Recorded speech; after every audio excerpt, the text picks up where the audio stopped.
Hello, my name is Rich Howard, owner of Architectural Builders Supply. In this video is to bring you a closer look at the Ives number 218 B10B. These are finger pulls, or what these are, and they are sold as a pack of 4. At least they are of late.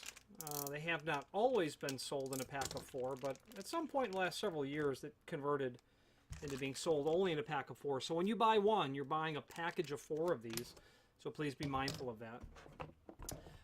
The 218 means finger pull from Ives. That is indeed what 218 means from Ives. The B in the part number is to indicate that the material is made of brass. At least it historically has meant brass. Always does it mean brass, is what I'm trying to say. Their description states that it's made of brass. The 10B means that it's oil-rubbed bronze. This is what oil-rubbed bronze looks like on this. Oil-rubbed bronze is considered a living finish, one that changes with time, one that is inconsistent from piece to piece, and will not necessarily match. This particular item looks quite dark to me. Does not give me the tone of what I would call an oil-rubbed bronze, but would technically be within the realm of permissibility for an oil-rubbed bronze finish.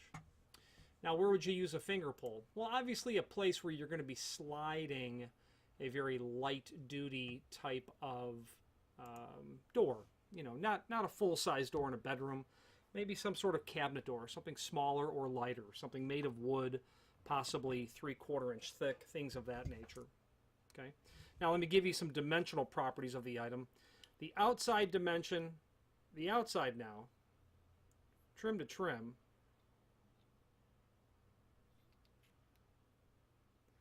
looks like it's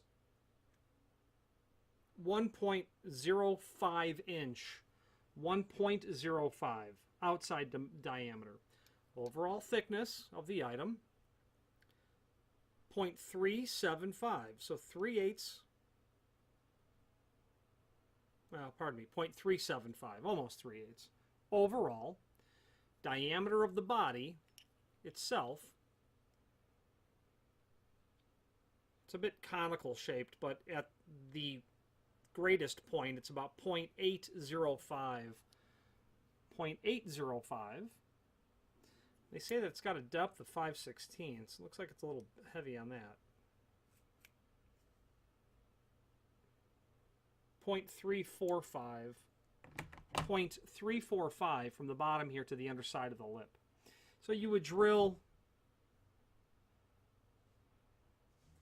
a hole, and these are just pressure fit into the hole that you would drill. The factory, in the link below this video to the installation instructions, is calling out a 3/4 inch diameter hole, 3/8 of an inch deep, and simply push the unit in. Where exactly you're going to install it, they say use a spade bit. I don't know that I would use a spade bit, depending on the thickness. You might poke through the back side of the material. You might want to use a Forstner bit, or even a router. If you had a router in a template, you'd be able to make pretty quick work of doing that as well. And then the location, of course, is going to be where you'd like to have the material. I don't know how old those installation instructions that are on that page there, but they're probably 20 years old for sure. There's also a link to a document called Cut Sheet that will allow you to review the technical details of everything that I just measured. Now, wow, that template that's there, I don't know that I've seen one from Ives that is older than that. I've seen ones from the 60s, but that template there is pushing the revision is pushing more than 60 years old at this time. That's an old document.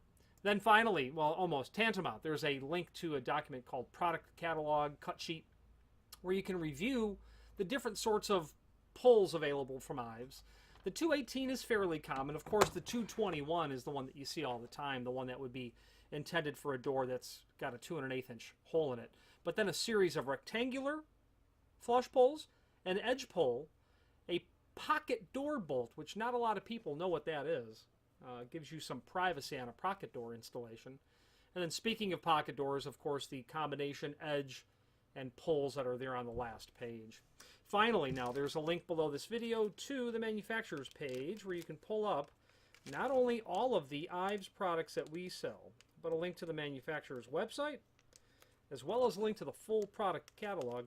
Now, I'm partial to the name Ives, and I think it's partially because I'm very familiar with Ives, as I think most people in the industry, at least those that make a living in the door hardware industry, you have industry-wide acceptance, familiarity, expectations of quality, things of that nature.